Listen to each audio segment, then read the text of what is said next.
तो यार मेरे साथ में हर्षित हैं, ये भी जीएसवीएम के स्टूडेंट हैं। हर्षित और सौरभ दोनों साथ में आए हुए थे ऑफिस। तो मैंने बोला यार कि एक पॉडकास्ट हो जाए, बच्चे इस समय बड़ा डिप्रेस्ड फील कर रहे हैं, तो उनके लिए कुछ टिप्स, अपना एक्सपीरियंस, अपनी लर्निंग, जो प्रैक्टिकल लर्निंग होती है ना, जैसे मैंने इंजीनियरिंग की हुई है तो कोई मेरे से इंजीनियरिंग के बारे में पूछ ले तो मैं उसको ऐसे डिलीवर कर दूंगा कि ये ऐसा ऐसा ऐसा होता है। जो डॉक्टर कर रहा है, मतलब एमबीबीएस कर रहा है, डॉक्टर बनने वाला है, नाम के आगे डॉक्टर लग जाएगा, तो इनके लिए अभी जैसे आपकी जो सिचुएशन है वो अभी ऐसी है कि आप नीट के एग्ज़ाम दे रहे हो सकता है आपने ड्रॉप करके 2-3 बार दिया हो सकता है आप पहली बार दे रहे हो, लेकिन यार कुछ चीज़ें कॉमन होती हैं, जैसे कि आपको स्कोर करना इंपॉर्टेंट है, बिना स्कोरिंग के तो होना नहीं है। अब स्कोरिंग इनकी 650 थी, इन्होंने मेरे से डिस्कशन में बताया। 650 स्कोर करने के लिए क्या क्या सेक्रीफाइस करना पड़ेगा, क्या टिप्स देना चाहते हो, है ना, ये सारी चीज़ें आपको बतानी है। तो मोस्ट वेलकम हर्षित हमारे चैनल पे।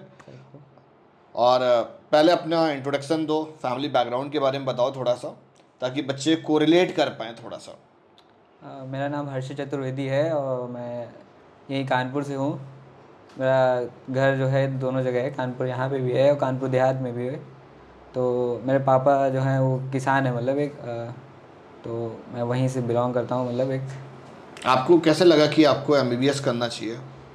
एमबीबीएस करना मुझे, मतलब एक्चुअली घर में कोई ऐसे डॉक्टर है नहीं ना, फैमिली में है, तो मुझे लगा कि ये फील्ड थोड़ी डिफरेंट है, तो मैंने कहा इसमें ट्राई करता हूँ। ऐसा नहीं लगा कभी दिखाने गया हो क्लिनिक में, डॉक्टर बहुत पैसा कमाता है तो हम भी कर लें? नहीं, इतना बीमार नहीं रहा। हमको तो लगता है देख के। नहीं, मैंने चाहते नहीं था, मतलब डॉक्टर तो वैसे भी डर लगता है, बच्चों को डॉक्टर से डर लगता है। मैं जब भी कभी जाता हूँ ये मुझे लगता है कि मेरे पैसे यहाँ जा रहे हैं, मुझे लगता है यही शुरू कर दें।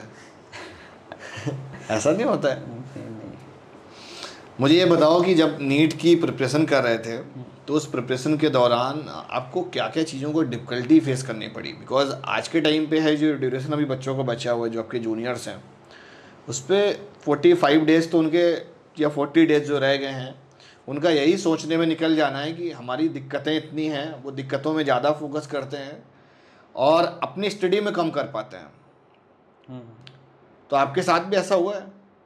प्रॉब्लम्स बहुत ढेर सारी, उनको बहुत दिक्कत, मतलब एक तो प्रेशर हो जाता है, दूसरी प्रॉब्लम्स है, प्रॉब्लम की वजह से प्रेशर आया तो पढ़ना कम कर दिया, ऐसा हुआ आपके साथ? जेन्युइन प्रेशर तो बहुत कम ही लोग के पास है, जैसे जिनके नंबर ज़्यादा होते हैं एक्चुअल पहले से, या फिर जिनके पास नॉलेज ज़्यादा होती है, तो उनका सीधा देखना है, मतलब एक घोड़े की तरह ऐसे जाना है सीधा, बस करना है। वो ऑलरेडी फोकस्ड हो चुके हैं ना वो। और जो आपके सेकंड अटेम्प्ट में कितने थे 2 साल पहले? 510 थे। तो 510 से 650 कैसे इम्प्रूव करें, वो स्ट्रेटेजी बतानी है आपको। वो उसके लिए आपको देखो कुछ चीज़ स्ट्रेटजीज होती हैं जो आपको हर, मतलब किसी भी एग्जाम में जाएंगे तो आपको पता करना पड़ेगा कि उसका क्या स्ट्रेटजी, हर एग्जाम का अलग स्ट्रेटजी होती है। नीट का क्या स्ट्रेटजी है? नीट का आप जाएंगे तो आपको पता चलेगा कि NCERT is a must. NCERT आपको पढ़नी है, प्रैक्टिस हर जगह प्रैक्टिस। तो मतलब जैसे आप करते थे प्रैक्टिस के टर्म्स में, प्रैक्टिस में क्या क्या चीज़ें करते थे? मतलब टेस्ट सीरीज देते थे, या सेल्फ स्टडी के नोट्स बनाते थे, या किसी टीचर से पढ़ते थे, क्या करते थे? मैं बताता हूँ। एनसीईआरटी आप करेंगे पहले, उसके बाद प्रैक्टिस के लिए आप टेस्ट सीरीज ज्वाइन करिए। जैसे आप अगर एनसीईआरटी खुद से हो जाती बेटा? हाँ, एनसीईआरटी आप कर, मुझे नहीं लगता कि एनसीईआरटी आप पढ़ पाते होगे। नहीं, कुछ चीज़ें हैं, जैसे बायो हो गया आपका। हाँ, तो बायो आप, जैसे मैं नीलाइट से किया हूँ, तो नीलाइट से सिंह सर से मैंने बायो किया है, सबसे अच्छा मैंने एक्सपीरियंस किया है। आपको डायरेक्शन देने वाला भी तो कोई होना चाहिए ना, कोई पढ़ाने। मैं अभी कल किसी के चैनल देख रहा था, मुझे लग रहा है कि फिजिक्स वाला या संकल्प भारत का होगा, एग्जैक्टली मुझे याद नहीं है। उन्होंने बोला जो एनसीईआरटी है वो टीचरों के लिए है, मतलब बच्चों को उतना समझना इजी नहीं हो पाता, और उस बात को मैं पूरा मानता हूँ, बिकॉज फिजिक्स और केमिस्ट्री मैंने दोनों पढ़ी हुई हैं। अभी आज भी ऐसा है कि लोगों को उतना अच्छे से, पहले टीचर्स को एनसीईआरटी की इम्पोर्टेंस बाद में पता चली था, नीट आने के बाद फिर उन्होंने पढ़ना शुरू किया, लाइन टू लाइन आज के टाइम पे बच्चे को सिखा रहे हैं, बता रहे हैं। एनसीईआरटी वो बुक है, मुझे लगता है कि जिसमें क्वेश्चन भी मिल जाएगा आपको, आंसर भी मिल जाएगा, हो सकता है उसके कवर पेज पे मिल जाए। तो एनसीईआरटी पढ़ाने में कितना रोल आपको लगता है कि टीचर का होता है और कितना आपका होता है? एनसीईआरटी का सिलेक्शन तो एनसीईआरटी से होना है। हाँ, एनसीईआरटी से होना है, लेकिन एनसीईआरटी का आपको बेसिक्स जो हैं वो तो टीचर ही प्रोवाइड करेगा। अगर आपका बेसिक कमज़ोर नहीं है तो 10% चांसेस हैं कि आप पढ़ लोगे, 10 से 20%। लेकिन जो बेसिक नहीं है आपका, जैसे लोग आते हैं काफ़ी मतलब ऐसे बैकग्राउंड से, यूपी बोर्ड से पढ़ के आते हैं, तो आपका बेसिक नहीं रहता है, तो बेसिक जो देगा वो टीचर ही देता है, और वो बेसिक से आप जितना उठ पाएंगे वहीं आपको सिलेक्शन की तरफ ले जाएगा। ठीक और फिर उससे आप, जैसे मैं न्यूलाइट से किया था।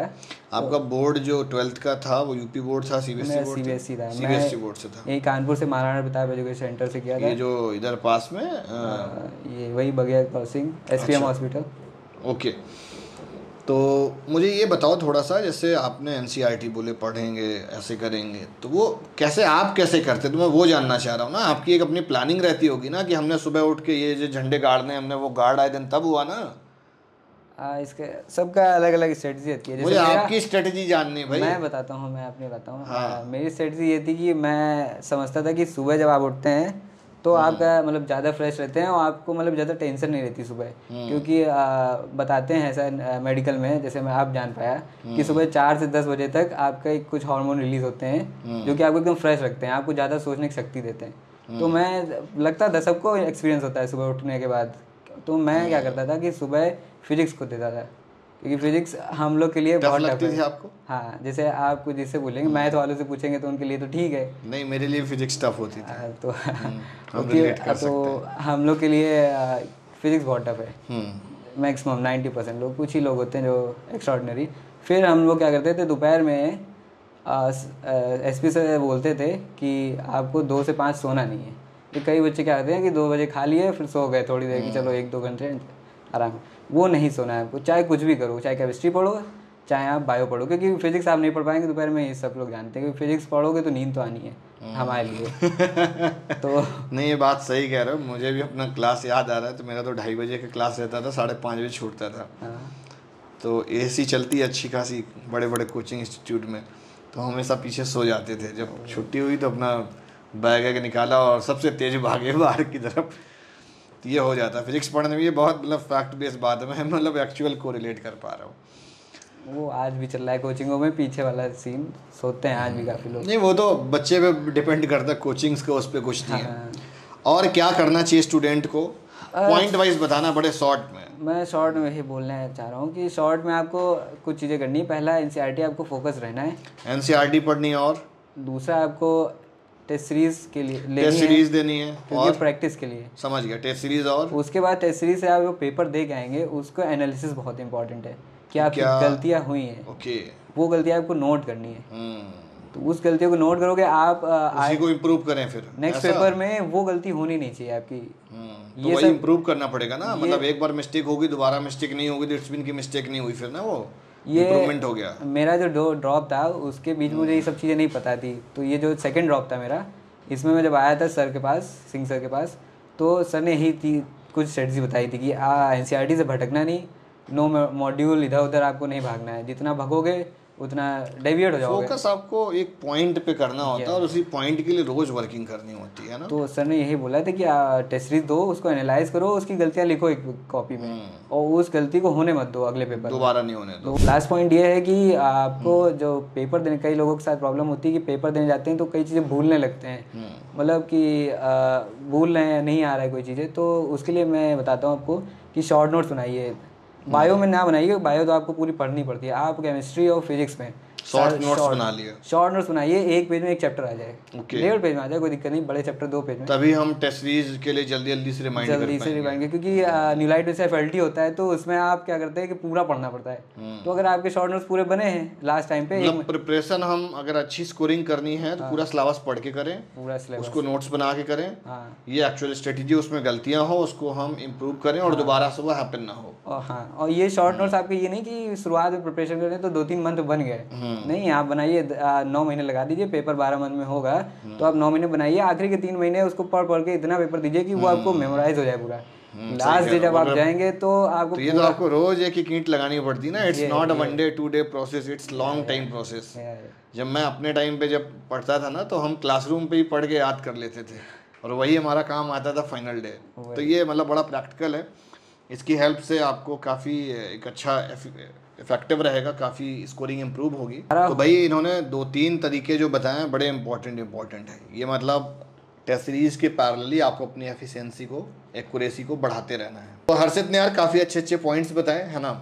थैंक यू सो मच हर्षित, और होप सो हमारे बच्चों को कुछ ना कुछ हेल्प मिलेगी। और काफ़ी प्रैक्टिकल पॉइंट हैं, आप सभी अगर को रिलेट करोगे, अगर आप ये फॉलो करते हो तो स्कोरिंग ज़रूर इम्प्रूव होगी, ये चीज़ तो आप कह सकते हो। Thank you so much.